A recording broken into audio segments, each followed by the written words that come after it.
What's up, y'all? This is episode 7 of the Milwaukee Brewers Out of the Park Baseball 25 series. We're here in the offseason 2026, November 17th, after a wild card exit in a sweep at the hands of the Chicago Cubs, our division rivals. This division was insane this season.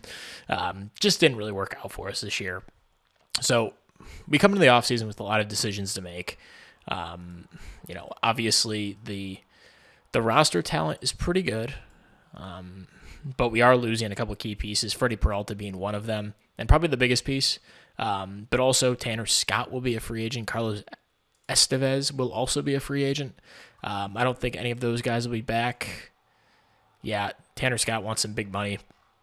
So I don't think any of those guys will be back. So it's going to be about try to improve this team, in other ways that are going to be cheap, and trying to build some of this depth. So honestly, I think the offense is in pretty good shape for the most part. So, we have our building blocks. We have Kiro, Churio, and Soto. Correa's under contract as well. He played pretty well this year, 3.3 WAR in 122 games. Really good season. The bat wasn't really there for the second half of the year, but the defense is still there at age 32. Still feel good about what we have in him. Noelvi Marte emerges a really solid piece, albeit not a superstar, but, you need supplemental pieces, and he's one of them. Definitely a guy we're going to keep around. So it's going to be about filling out the rest of this roster. Brad Wilkin also emerged as a really good piece. Christian Yelich, although is declining, he has some purpose on this team as a left-handed bat, but we're trying to, improve this offense, and it's going to be tough because we don't have a ton of money. You see we have $11 million, none for extension, so our money moving out to the future is getting smaller and smaller. I guess we could drop some of this scouting budget down. We already dropped the development down from 40 to 30 million, and we're still only at 15 mil. So, we're going to have to try to improve this team in other ways. And I have a trade lined up that we're going to kick off the offseason with. I tend to, not overreact at the beginning of the offseason, but try to make a big move early in the offseason to try to, figure out this team before we get too deep into things. So, as you can see, we have 3 starters here that I feel good about. Bybee had a good second half overall, so I'm not worried about him. I like him as a 3 starter. Ideally we could push him to a 4 spot, but I'm cool with him as being one of our top 3 guys. Kirby's obviously still here. DL Hall had a really nice bounce back year, so those 2 were locked in. Bybee also locked in. Besides that, we have some internal options. Bradley Blaylock pitched. He made a couple starts this year, but pitched well as a starter the year before. I don't know how I feel about him necessarily being a locked-in starter, but definitely is an option. We have Chase Silseth still here. He was really, really bad this season. I think he can improve and be pretty good this year, but I'm not going to lock into him. But he is an option. Bailey Ober is another guy. I think we're going to go into arbitration with him or, extend him in arbitration. But this is definitely not a certainty. I did offer him a contract, but I might go back on that. We'll see. Cole Reagans is also an option, but I kind of like him more as a bullpen guy if we bring him back. But besides that, it's this is kind of a bare bones rotation. We don't have a sure thing after these 2. After these 3. And even, Tanner Bybee's going to be coming off a back injury, which I don't know if that's bad in this game. You don't get a ton of back injuries for pitchers, but assuming he comes back as the pitcher he was, we're cool with that. Jacob Mazorski's a guy that I wanted to give a shot to, and I did give plenty of opportunity to. He just was never really able to put it together in the majors. Pretty consistent numbers over the first 2 years. First 3 years, really. This 2024, I'm not going to count too much, but he was given plenty of run here in 2025, 2026, and was quite bad. The FIP pretty identical in both seasons. So he's kind of a guy that I'm looking to sell high on if he has a lot of value.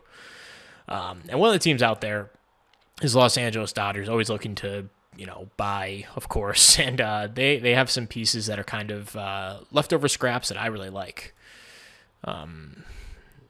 And also, you'd see here in this lineup, I don't have William Contreras because he's going to be heading to free agency next year. It says he's arbitration, but he won't be. He'll hit 6 years of service time this year. If you go to our salaries, he's projected to be a free agent at the end of the year.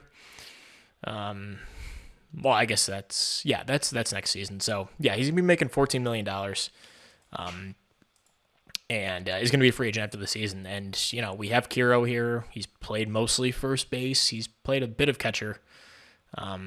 He's been okay there, but the bat didn't really play this year, at least in the second half. He was pretty good in the first half, but didn't really follow through in the second. The walk rates have dropped off pretty significantly.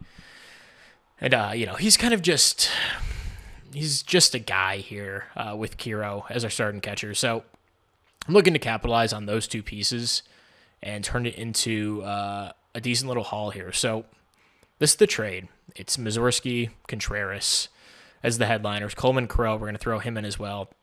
25-year-old minor leaguer. Actually, pretty decent arm, but they value him a lot more than I do. And then this guy, Herrera, he's okay. He's 40 overall, but I really don't see it. And we're turning this into hopefully some building blocks that we can work with. So Andy Pages has split time between the majors and minors the last 2 seasons. This year, I think his major league numbers were a little out of control. 336 BABIP. You don't expect that out of a guy like this. He put up a 147 WRC plus when he's up in the majors. I think he can be a 120 guy. Like the year before, in 84 games in 2025, he had a really good season. I think we can get this player and a right-handed bat in the outfield. I don't think he's going to play a ton of outfield. He might be in right field for Soto. We'll see. We'll get to the development lab and what I'm doing at that, but I am bringing Soto to try to improve his outfield defense again. Might do the same for Pages and see which one of those guys wins out. But it'll be Andy Pages, who I think could be a really good bat in the order, and kind of give us what we had in Contreras, but also controllable and maybe just a little bit more upside with his power that Contreras just wasn't giving us. And Gavin Stone, who is a guy they just don't value. They've barely pitched him in the majors. I guess 2025, he got a good amount of run. Wasn't amazing, but the FIP looks good. The underlying metrics look good. But last year only got 9 innings, pitched mostly in AAA. He's 28 years old. He has some good ratings. So we're going to try him out as a starter. We're going to bring him in. And the thing I like about him is he has a ton of team control. I was trying to get Bobby Miller. He was a guy that they would have done, but it was Miller or Pages. I prefer Pages for what our team needs right now.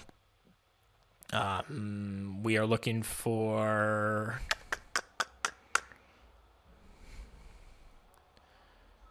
What the heck? Pages has 1, 2, 3, 4, 5 years of team control. And we're looking for... Oh my goodness. Where the heck is he?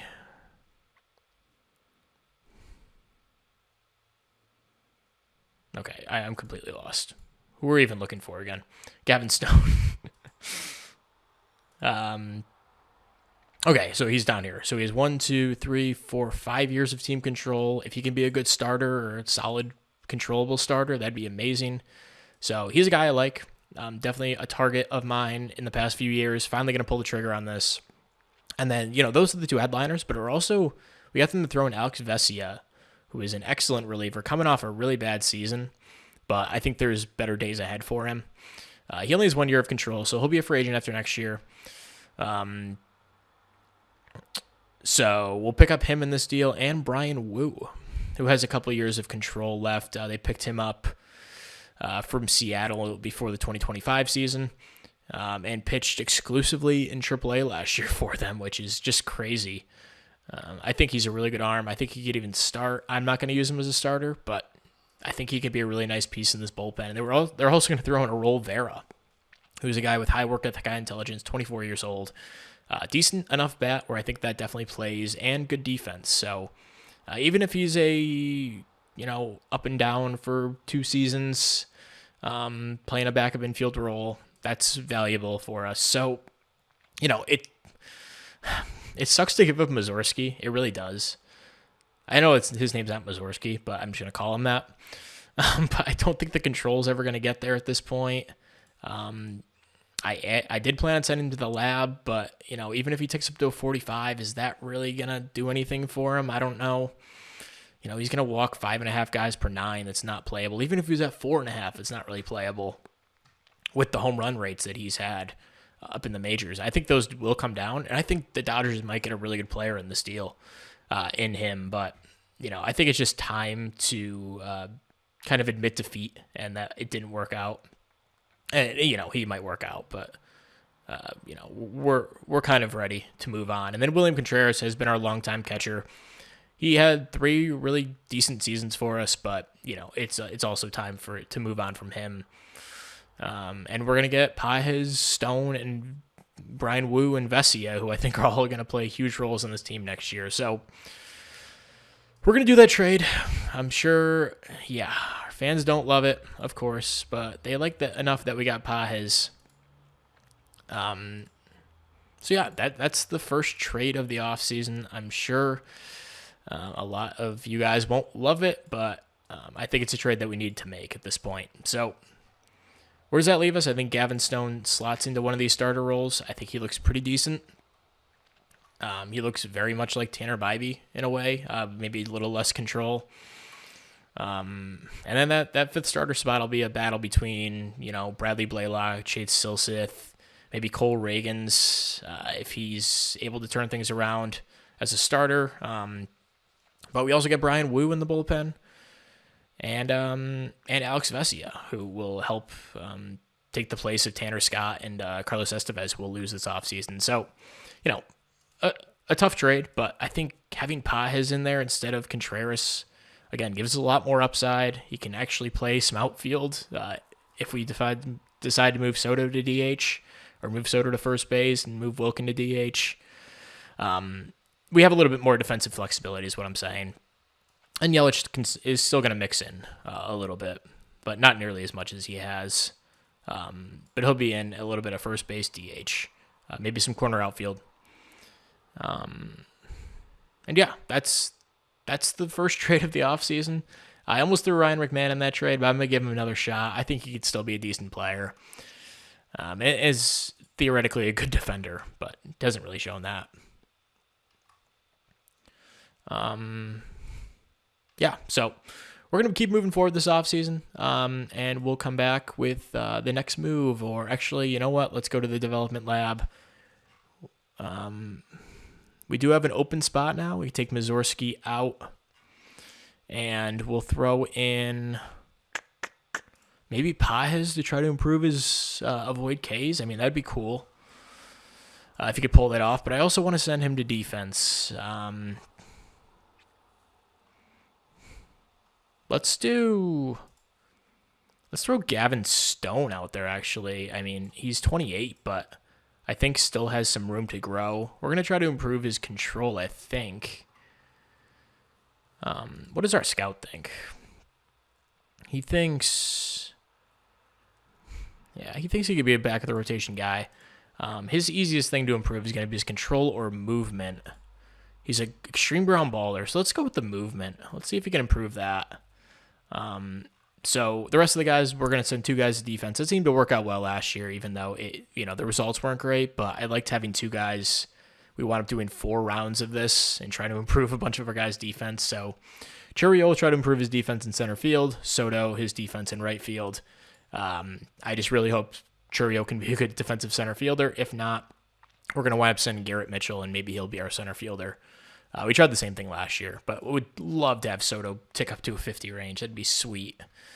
And then a bunch of other guys. So Noelvi Marte kind of asserted himself in our future plans. We're going to try to improve his plate discipline. Just one of the easier things he can do. And I think he could be a really good player if that walk rate was able to tick up to 10%. That'd be amazing for his stock. Liam Peterson, the number 16 prospect in baseball. We took him 11th overall last year. And made pretty good progress. He pitched well in rookie ball, called him up to A. Didn't do too much, but well enough. That control needs work, though. So we are going to try to improve that. Luke Holman, first-round pick back in 2024, our first draft pick, has really come along well in the minor leagues. And we're going to work on his control as well. It's 50, it's playable, but if he can be like a 55s across the board, dude, that'd be amazing. Luis Lara, number 58 prospect in baseball, going to work on his eye. We improved his power last season, which was excellent. We're able to get him up to 11 home runs, so, nothing crazy, but he was almost a league average hitter in AAA. If we could bump up that walk rate to, a 12% guy, that'd be great. And then Hagen Smith, our second pick, we took him 24 in the supplemental round. He almost made the majors. In the last episode, I thought about calling him up, but I decided against it. But I want to improve his control, get him to a playable spot in that regard. And then we just talked about Gavin Stone. So those are our 8 guys to start. We'll throw a bunch of guys at defense and see which ones stick. And yeah, the farm system right now is 4th out of 30. A lot of that's held up by Daniel Cabral, who played well in the Dominican League, didn't play so well in rookie ball last season. Liam Peterson, we talked about him. He's number 16. Luke Holman's number 49. Luis Lara, number 58. Then we have some guys in the top 200. Daniel Galarte, who got a cup of coffee last year in the majors. I expect him to play a decent role this year. Jaden Melendez, who was a 3rd-round pick in 2024, has all the tools, and I think he could be a really nice backup catcher as soon as this year. Now with William Contreras out the door, and Eric Becker, our 2nd-round pick last season, looking pretty decent, even if he did not play well last year in A-ball. Then all these guys, we'll wait and see what they turn into. Josh Noth's a guy I like. Maybe not the most upside or anything, but he was already in the system when we picked this save up. Rodriguez, same story with him. His upside's fallen a little bit, but could still have a good floor as a backup outfielder. Eduardo Quintero, the guy we got in the Boston trade, he was hurt for a lot of last year and wasn't very good when he was out there. We'll hope for a healthy season from him. Matthew Wood, a dude I want to get up. He'll have the first crack at the backup catcher job this season. Another reason why I was cool giving up William Contreras, because he looks really promising and played super well last year in AAA. Noah Miller, another guy who got a cup of coffee last year in the majors, and then a lot of these guys are in rookie ball. Maverick Rizzi looks pretty good, though. He was a 4th-round pick in 2024. We'll be back with the next moves. Okay, so we're here a couple days after free agents filed. We'll go through all the offseason action so far. But we have a couple offers out there.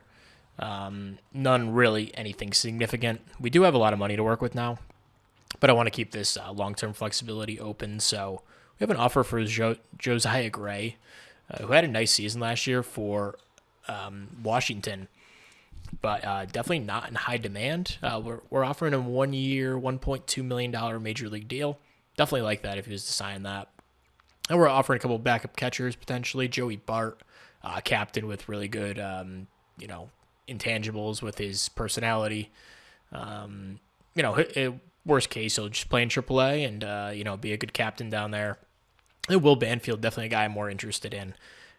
Let go by the Marlins this offseason after not playing the last couple of years in the majors. Has some pretty good defensive ratings. Definitely will compete for a backup catcher spot.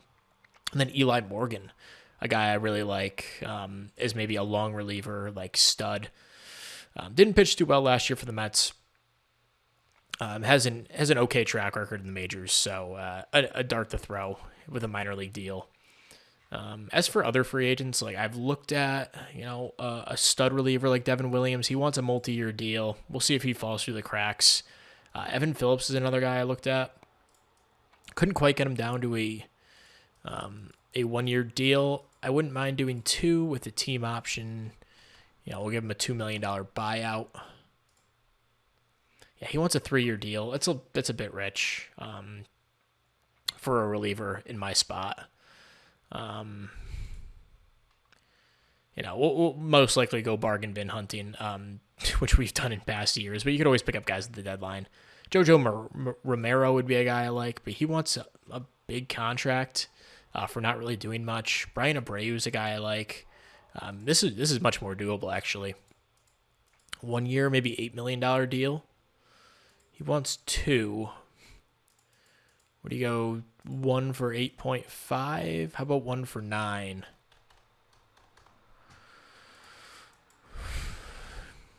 All right, he definitely wants a 2-year deal. We'll make this like a 1-year 10 million or 2-year 16 million.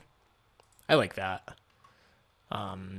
If we're not happy with what we get from him, or if he declines or something, we can get out of that deal. But I like him as a reliever quite a bit. Even if he didn't have the best season last year, 4.45 ERA. The year before 3.84 with much better for peripherals. Looks like the home run ball just got him to him this year. I think he can bounce back from that. So yeah, that's pretty much all that's happened. We did have a couple awards from what I just saw pop up. Gold Glovers, you see the AL there. Parker Meadows is a guy I was looking to trade for this offseason, but he's a little redundant with the guys we have. This might be like a when Garrett Mitchell leaves type of thing, or if Garrett Mitchell doesn't improve defensively. Then Gold Glovers in the NL. You see none of our guys here, but yeah. Edwin Diaz wins reliever of the year. NL reliever of the year. Tanner Scott finishes 4th. Silver Sluggers, you can check out the AL here. Jazz Chisholm, now a free agent, got it for the Baltimore Orioles. He had a sick year. He wants a huge contract, though. Good for him. I hope he gets it. And then the NL Jackson Churio was our first Silver Slugger of the series. He wins in left field, and then in right field, Jordan Walker beat out Juan Soto. I could see why. He definitely had a great year, even if Soto was also really good. Notably, Christian Encarnacion Strand. So I want to bring him up because he was one of the guys when I was looking for trades for Contreras and Mussorgsky. His name popped up, and I was like, wow.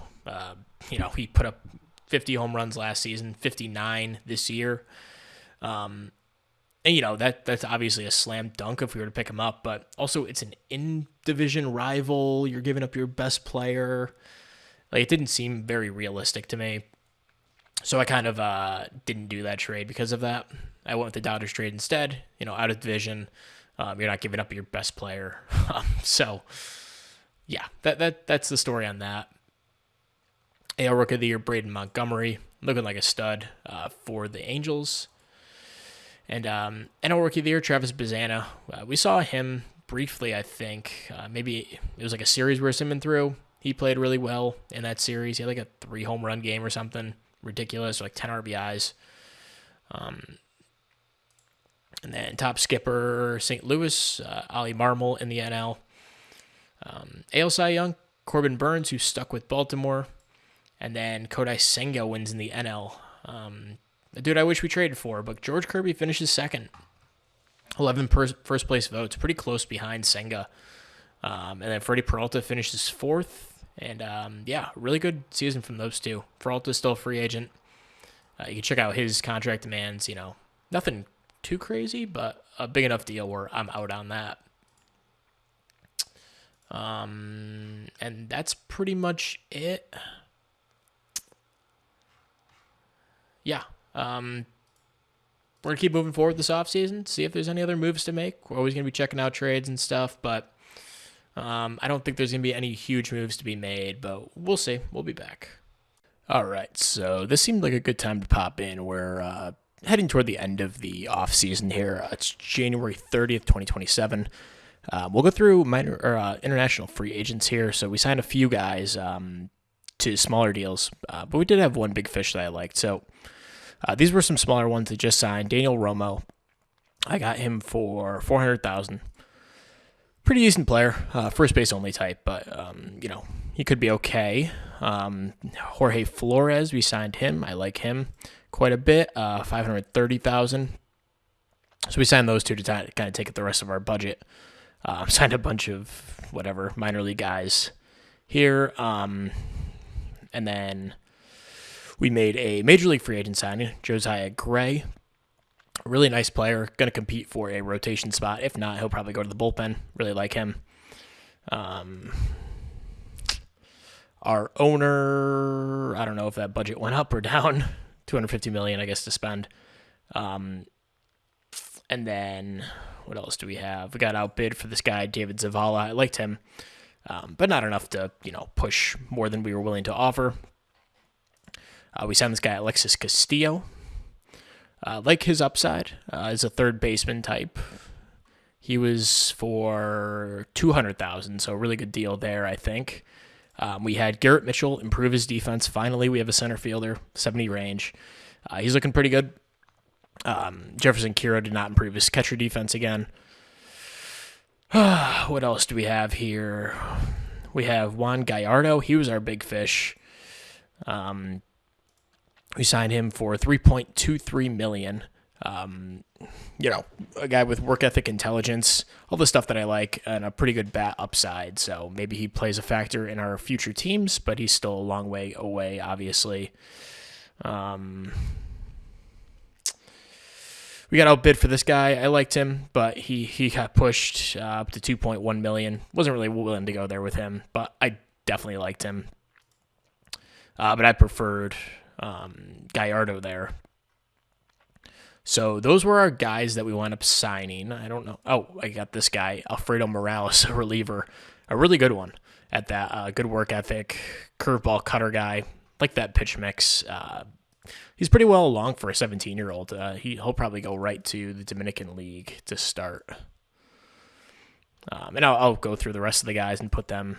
I don't know if Alexis Castillo, he's definitely not ready, in my opinion. Juan Gallardo definitely can play in the Dominican League. So we'll put him there. And these other guys, Jorge Flores, I like to see, a couple ratings in the 30s. I'll probably wait on him. He's only 16. Daniel Romo, another 16-year-old. We'll wait a year on him maybe, although he's pretty much there. And then had a couple other pieces. We signed some backup catchers, Joey Bart, Will Banfield. These guys will compete for our backup catcher spot. Not too much to talk about with them. They're career backup types. Signed some staff, blah, blah, blah. Willie Adames wound up going to the Phillies, his fourth team in as many years. He finally signed a deal without an opt-out, so he'll be with Philly for the next 3 seasons at least. After spending time with us in 2024, 25 with San Fran, and 26 in Toronto. Really good player. Just hasn't been able to, he's been opting out of all of his deals that he's gotten. Some staff here. Rule 5 draft, we wound up taking 2 guys.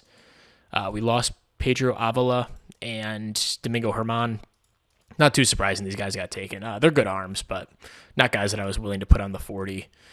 But they went to Cincinnati and was at San Diego? San Diego. Signed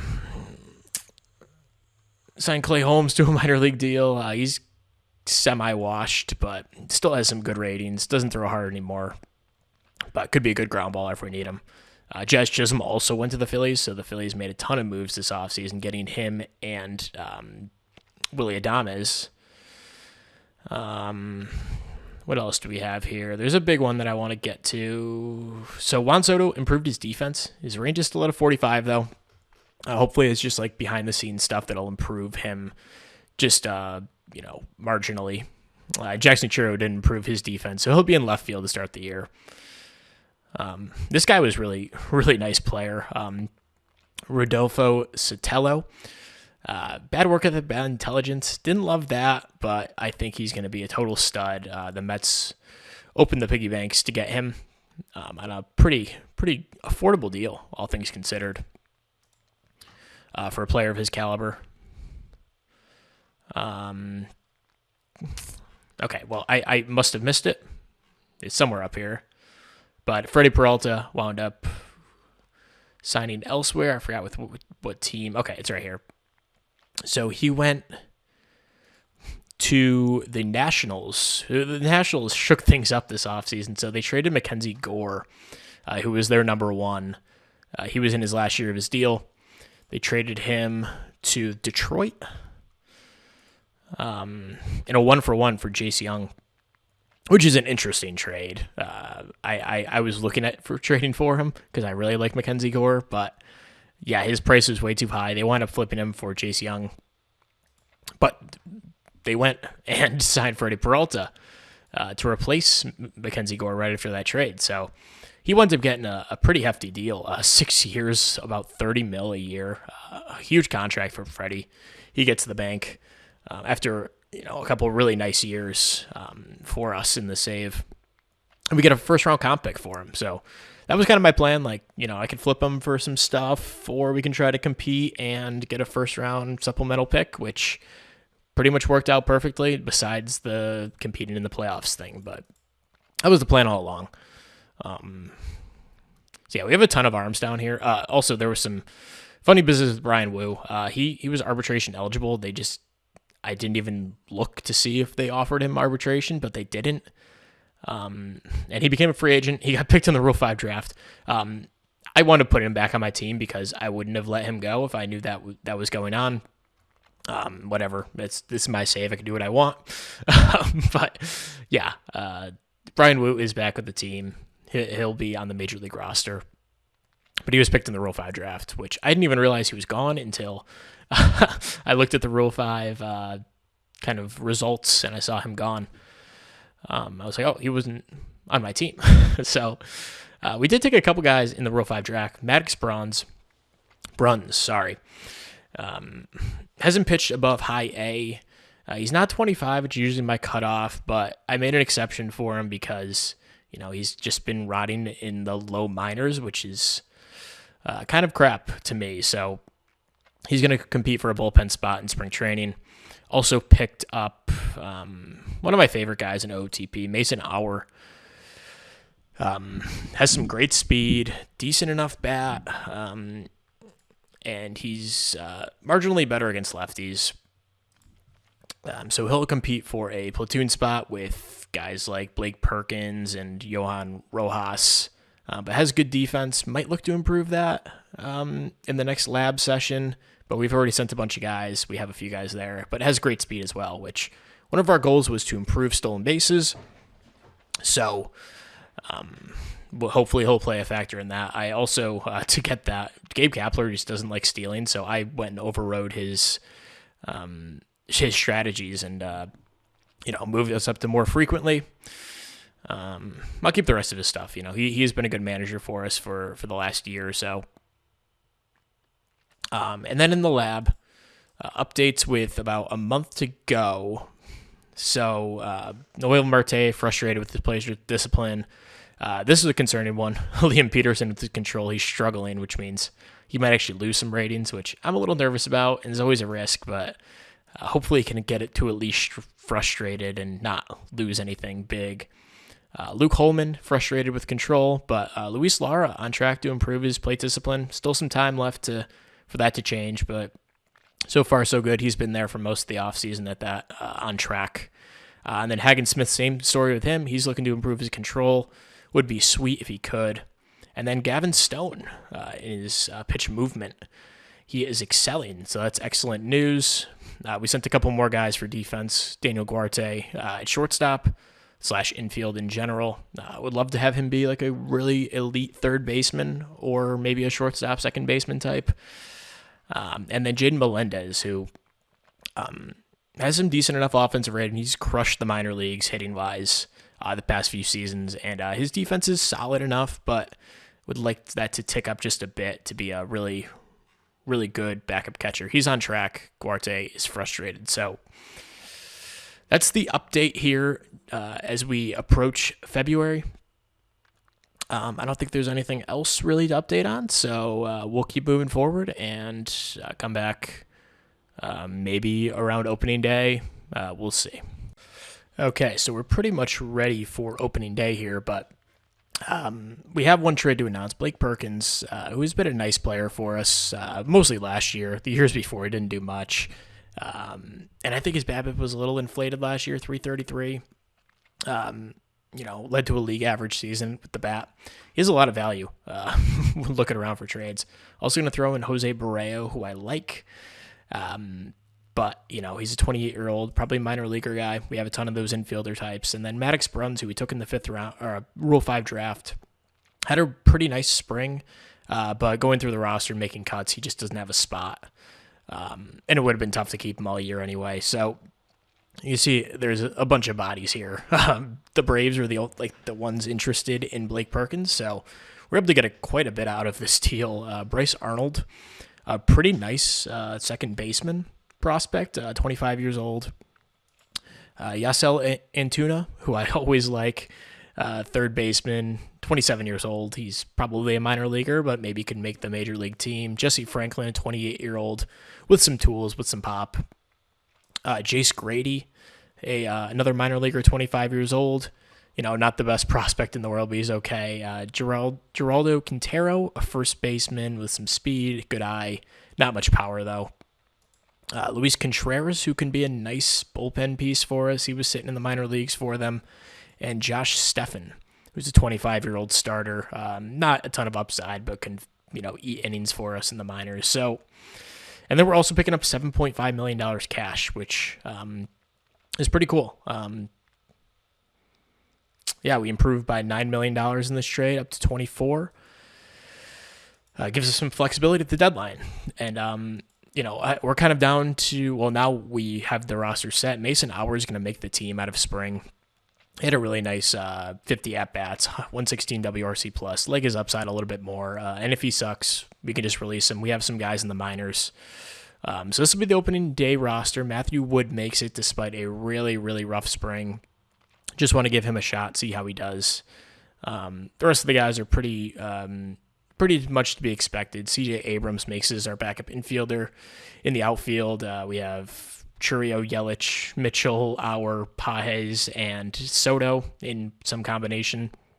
Auer will be like our main backup outfield type, and then Pages and Yelich will split time at DH. Pages might get in at right field a little bit, with Soto DHing in those situations. But, I'm not exactly sure how that's going to play out at this point. Still working through the lineups and stuff. And then pitching-wise, we have our 13 guys. So it's going to be George Kirby, DL Hall, Tanner Bybee. No surprises there. Gavin Stone made huge strides this offseason. He looks like a total stud with that movement increasing significantly. And, just looks like a total steal getting him from the Dodgers. I mean, we gave up a lot to get him. Mazursky will open the year in their bullpen. William Contreras, I don't even know if he'll be starting. Looks like they're just going to use him as a backup, which sucks, but, it is what it is. So they have Mookie Betts at first base. It's interesting. And then the 5th starter spot's going to go to Walker Buehler to start. He was really good in spring up until his last start where he wasn't good. Still, I like his ratings. Has a track record. So we'll give the nod to him to start. In the bullpen, Brian Abreu will open as our closer. Did lose a bunch of velo in the most recent scouting report. But, we'll give him the first shot at that role. Trevor McGill, Alex Vesia will be the 8th and 7th inning men. Then we have Brian Wu, Edward Cabrera, who makes the team after a really nice spring. Gabe Spire, who's been with this team for a few years now, and then Abner Uribe, who didn't have a good spring, but still want to see what he has as a 26-year-old. And then Josiah Gray, who we signed as to a pretty small 1-year major league deal, had a good spring as well. So he'll make the bullpen out of spring here. And then, notable guys didn't make the team. Definitely messed up. Sent Rosny Contreras, send these guys to AAA. Okay.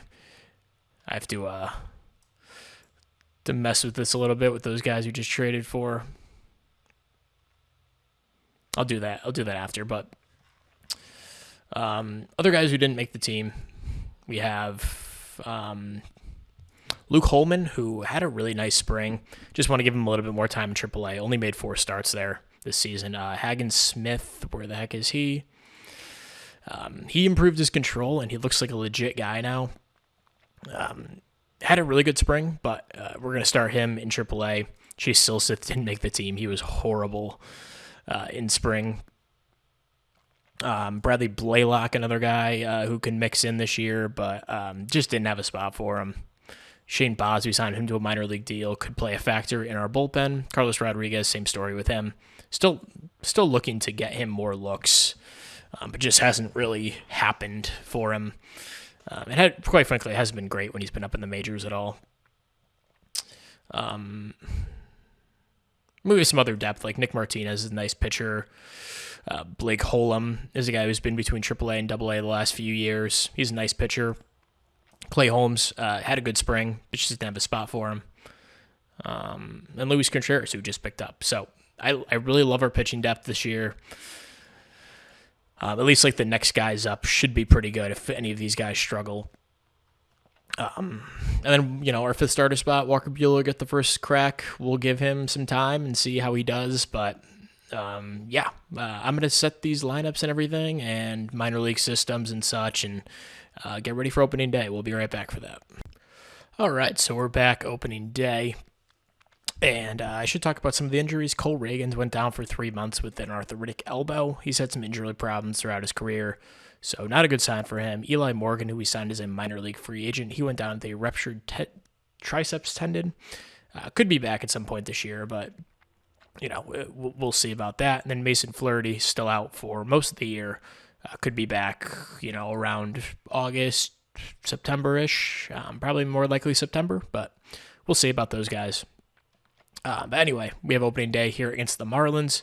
It'll be Yuri Perez against George Kirby in Game 1, Eduardo Rodriguez and DL Hall in Game 2, and Braxton Garrett versus Tanner Bybee in Game 3. So, and then Sixto Sanchez will face in Game 4 against the Nationals. So, let's do it here. Opening day 2027. And we lose 7-6. Juan Soto, a grand slam in the bottom of the ninth. We fall just short of a comeback. Not a good start by Kirby, but Edward Cabrera, really good in relief. Eduardo Rodriguez was on my mind as we're playing him tomorrow.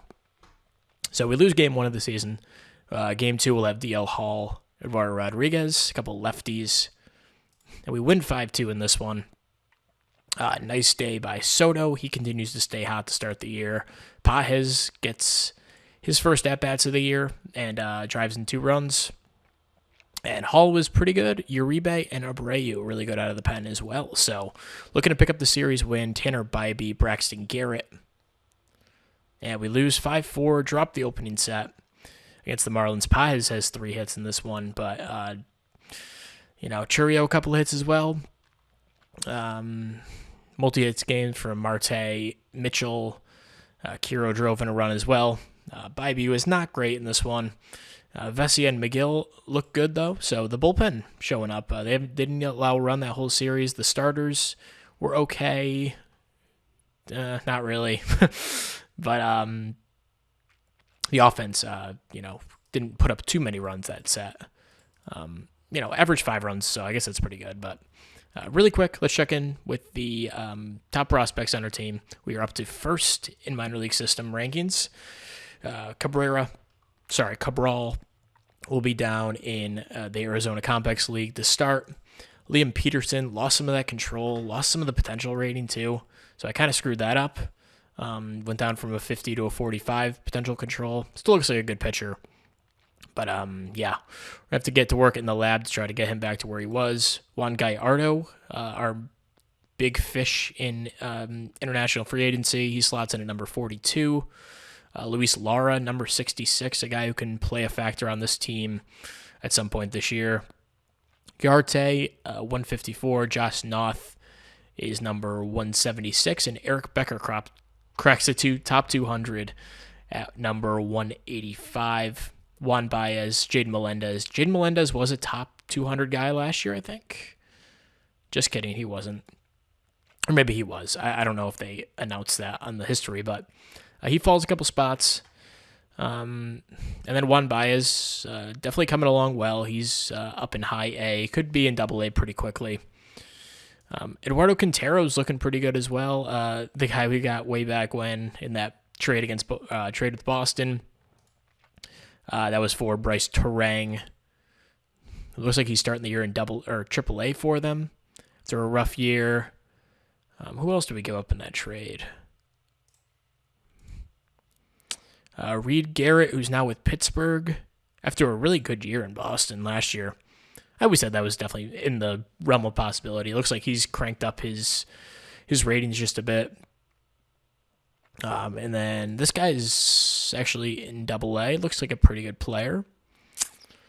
And Brandon Drury is a free agent. So that's how we'll open up the season. Thank you very much for watching the offseason, and we'll be back for deadline, draft, and all that good stuff next time.